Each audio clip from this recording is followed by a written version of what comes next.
हिंदवी स्वराज्याचे सरसंस्थापक छत्रपती शिवरायांना मानाचा मुजरा करतो। भारतीय राज्यघटनेचे शिल्पकार भारतरत्न डॉक्टर बाबासाहेब आंबेडकर यांना मानवंदना अर्पित करतो।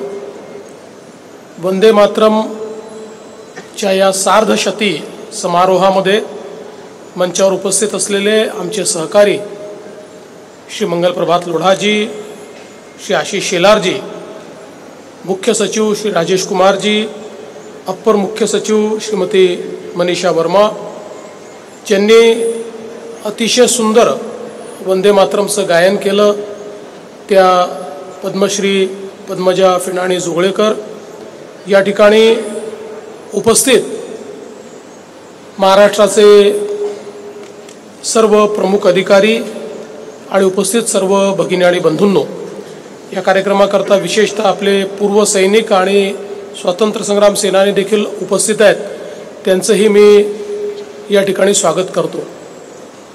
आज वंदे मातरम या प्रेरणा गीताला 150 वर्ष पूर्ण होत आहेत। आपल्या सगळ्यांना आशिषजींनी देखील कल्पना दिली की 150 वर्षापूर्वी याचं लेखन हे बंकिमचंद्र चट्टोपाध्यायांनी पूर्ण केलं। खरं तर बंकिमदा हे त्यावेळच्या इंग्रजांच्या सरकारमध्ये उपजिल्हाधिकारी होते, पण ज्यावेळी त्यांनी इंग्रजी सरकारची जुलमी राजवट पाहिली त्यावेळी त्यातनं व्यथित होऊन त्यांनी काही लिखाण सुरू केलं होतं आणि त्याचवेळी गॉड सेव्ह द किंग किंवा गॉड सेव्ह द क्वीन अशा प्रकारचं जे एक ब्रिटनचं राष्ट्रगीत होतं ते गाण्याचा पायंडा हा इंग्रजी हुकुमतीने त्या काळामध्ये काढला होता आणि सर्व कार्यक्रमांमध्ये त्याचं गायन सुरू झालं होतं आणि ते बघून बंकिमदा अत्यंत व्यथित होते आणि या व्यथित वेदनेतून त्यांच्या साहित्यातून एक हा आविष्कार वंदे मातरम नावाचा त्या ठिकाणी तयार झाला। खरं म्हणजे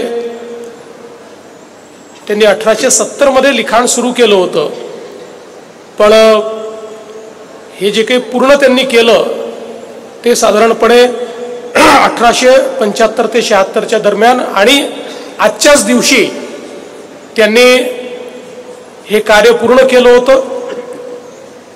आणि आनंद मठ ज्याची आता एक मराठी प्रत देखील आम्हाला भेट म्हणून दिलेली आहे, या आनंद मठचं लिखाण करताना त्याच्यामध्ये संकल्पनाच त्यांनी ही मांडली होती की कशा प्रकारे एक योगी हा इंग्रजांच्या हुकुमतीमुळे जी काही जुलूम चाललेले आहेत त्या जुलमांच्या विरुद्ध बंड पुकारतो आणि समाजामध्ये प्रेरणा निर्माण करून त्या ठिकाणी या जुलमी राजवटीच्या विरुद्ध लोकांना उभा करतो। अशा प्रकारचा हा संपूर्ण त्या ठिकाणी साहित्याचा आविष्कार त्यांनी तयार केला आणि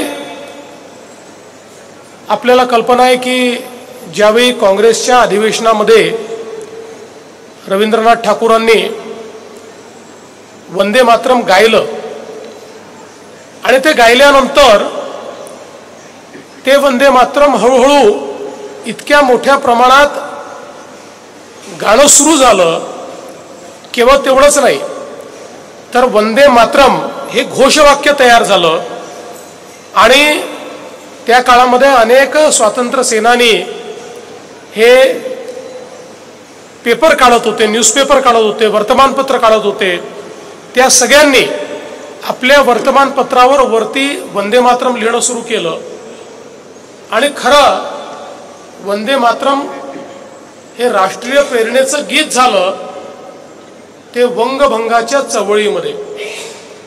ज्यावेळी इंग्रजांनी बंगालचं विभाजन करण्याचा निर्णय घेतला त्या निर्णयाच्या विरुद्ध कोलकाताच्या टाउन हॉलमध्ये जवळपास मोठ्या प्रमाणात लोक जमा होण्याची सुरुवात झाली।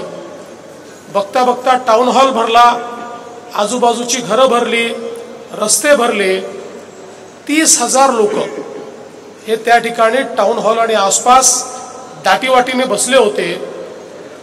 जी काही प्रमुख नेते मंडळी त्या ठिकाणी मार्गदर्शनाला येणार होती त्यांना यायला थोडा वेळ होता आणि अशा परिस्थितीमध्ये पहिल्यांदा कोणीतरी त्या ठिकाणी घोषणा दिली वंदे मातरम, आणि मग इतरांनी त्याला प्रतिसाद दिला आणि प्रतिसाद देता देता 30,000 लोक हे वंदे मातरम वंदे मातरम वंदे मातरमचा जयघोष करू लागले।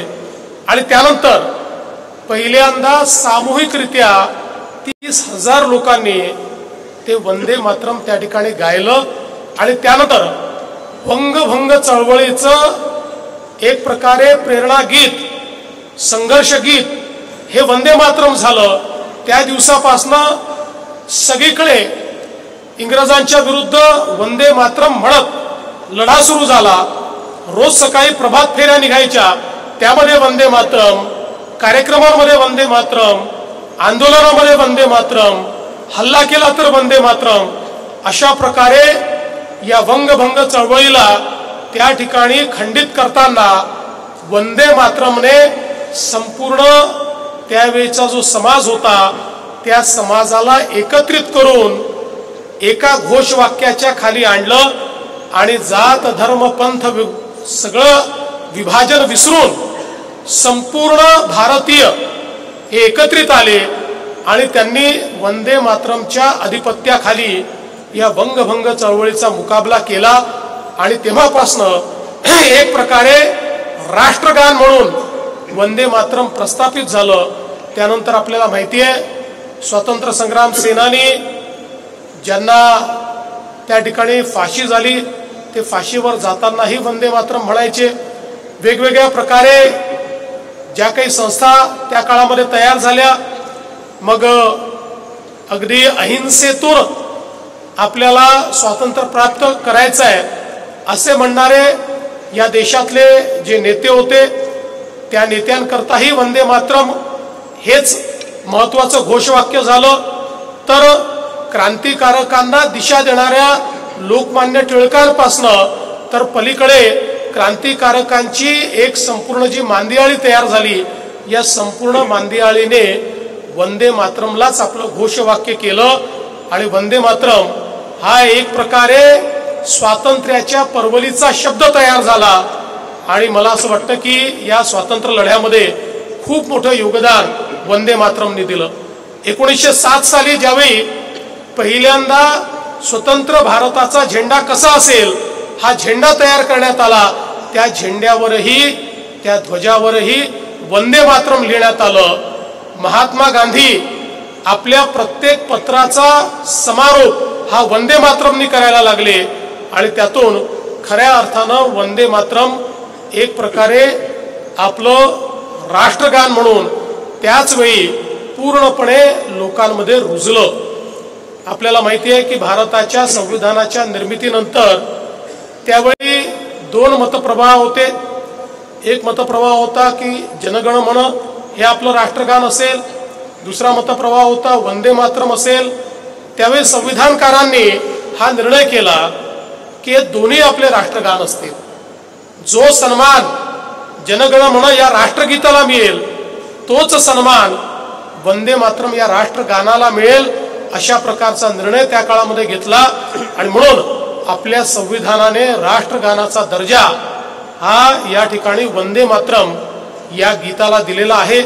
आणि आजही 150 वर्ष झाले तरी वंदे मातरम एक प्रकारे आपल्या भारताला दिशा देणारं गीत आहे की ज्या गीतामध्ये आपल्या मातृभूमीचं वर्णन केलेलं आहे। त्या मातृभूमीची शक्ती ती कशा प्रकारे मातृभूमी सुफलाम होऊन आपलं भरण पोषण करते, ती मातृभूमी कशा प्रकारे दुष्टांचं निर्दालन करते, अशा प्रकारचं संपूर्ण भाव या मातृभूमी करता या गीताच्या माध्यमातून तयार झालेला आहे। अलीकडच्या काळात काही लोक वाद करतात, आम्ही वंदे मातरम म्हणणार नाही अशा प्रकारे म्हणतात, हे धार्मिक गीत आहे अशा प्रकारे म्हणतात। त्यांना हे माहिती नाही की स्वातंत्र्य लढ्यामध्ये जाती, पंथ, धर्म, भाषा सगळे भेद विसरून प्रत्येकाने वंदे मातरमच म्हटलं होतं। त्यावेळी कोणाला असं वाटलं नाही की हे वंदे मातरम हे कुठल्या तरी एका धर्माचं गीत आहे, एका संस्कृतीचं गीत आहे। किंबहुना आपण जर बघितलं तर मौलाना अब्दुल कलाम आझाद यांनी आपल्या लेखणीतून त्या ठिकाणी हे लिहून ठेवलेलं आहे की वंदे मातरमला धार्मिक गीत म्हणणं ही सर्वात मोठी चूक ठरेल। हिंदू असो, मुस्लिम असो, या देशातला कोणी असो, त्या प्रत्येकाकरता प्रेरणा गीत आणि राष्ट्रगीत हे वंदे मातरम असलं पाहिजे आणि वंदे मातरमने त्याच्या जीवनामध्ये एक प्रेरणा आली पाहिजे अशा प्रकारचं त्यांनी देखील सांगितलेलं आहे। आणि म्हणूनच आज ज्यावेळी हे 150 वर्ष पूर्ण झाले, एकीकडे देशाच्या प्रधानमंत्री महोदयांनी एक अतिशय मोठं या संदर्भातला कार्यक्रम हातामध्ये घेतला आणि राज्यामध्येही आमचे मंगलप्रभात लोढाजी यांनी पहिल्यांदा ही संकल्पना मांडली की राज्याच्या प्रत्येक भागामध्ये, प्रत्येक शाळेमध्ये वंदे मातरमचा कार्यक्रम झाला पाहिजे। केवळ गीतच नाही तर त्या गीताच्या मागची भावना, की जी भावना एकसंघ भारताची भावना आहे, जी सुजलाम सुफलाम भारताची भावना आहे, जी भारताला महागुरु बनवणारी अशा प्रकारची भावना आहे, जी आमचा सांस्कृतिक राष्ट्रवाद प्रतिपादित करणारी भावना आहे, ती भावना प्रत्येक तरुणापर्यंत, प्रत्येक विद्यार्थ्यापर्यंत आणि प्रत्येक नागरिकापर्यंत पोहोचली पाहिजे। आणि म्हणूनच मंगलप्रभातजींनी एक अतिशय बृहत कार्यक्रम तयार केला। सांस्कृतिक मंत्रालय जे आपलं आहे, आशिष शेलारजी यांनी आपल्या शालेय शिक्षण विभागाने अतिशय चांगल्या पद्धतीनं हा संपूर्ण वंदे मातरमचा कार्यक्रम खालपर्यंत गेला पाहिजे या संदर्भात नियोजन केलं। आणि मला विश्वास आहे की वंदे मातरमचा हा कार्यक्रम हा महाराष्ट्राच्या कानाकोपऱ्यात पुन्हा एकदा गेल्यानंतर जो भाव 1905 साली वंगभंगाच्या वेळी वंदे मातरम गीताने केला होता, किंवा जी भावना स्वातंत्र्य मिळताना ज्यावेळेस वंदे मातरम गायलं गेलं होतं त्यावेळी जी तयार झाली होती, तीच भावना पुन्हा एकदा संपूर्ण भारतामध्ये तयार करण्याचा प्रयत्न आपण करू। आणि आपल्या प्रधानमंत्री महोदयांचं जे स्वप्न आहे, एक विकसित भारत, की ज्या भारतामध्ये विकास भी और विरासत भी अशा प्रकारचं जी भावना त्यांनी मांडली आहे, की ज्यामध्ये विकास तर करायचाच आहे, परंतु एक आमचा स्वर्णिम इतिहास देखील राहिलेला आहे, की ज्या इतिहासानं आम्हाला जगामध्ये एक वेगळी भूमिका त्या ठिकाणी अनेक शतकांपूर्वी दिली होती। त्याच भूमिकेमध्ये पुन्हा एकदा भारत गेला पाहिजे।